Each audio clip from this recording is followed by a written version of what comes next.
सगळ्यात पहिल्यांदा प्रवीण सर मी तुमचे आभार मानेन की तुम्ही मला अशा एका वेगळ्या माध्यमातून लोकांसमोर येण्याची संधी दिली आणि तेही मुख्यतः युवकांसमोर की जी या क्षेत्रामध्ये काहीतरी करिअर करू इच्छित आहेत किंवा आत्ता वेगळे करतायत पण त्यांना या विषयात येण्याची आवड कदाचित निर्माण होऊ शकेल अशा मुलांसमोर येण्याची तुम्ही मला संधी दिली त्याबद्दल मनपूर्वक आभार.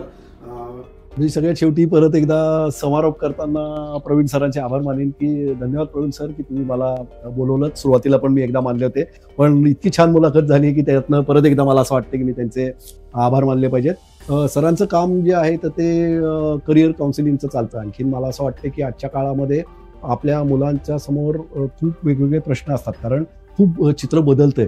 आणखीन एकेकाळी म्हणजे मी जेव्हा वाढलो तेव्हा आमच्या समोर इंजिनिअरिंगला जायचं किंवा मेडिकलला जायचं एवढे दोनच पर्याय होते. आणखी ज्यांना काहीच करता येत नाही मग ते आर्ट्सला जायचे, कॉमर्सला जायचे, असं फारच मर्यादित क्षेत्र होतं.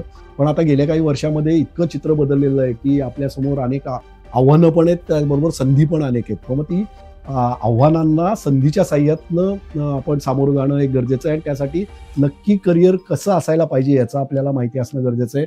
प्रवीण सरांसारखे अनेक जे ह्या विषयात काम करतात त्यांच्या अनुभवाचा तुम्ही नक्की फायदा करून घ्या असं मी म्हणेन.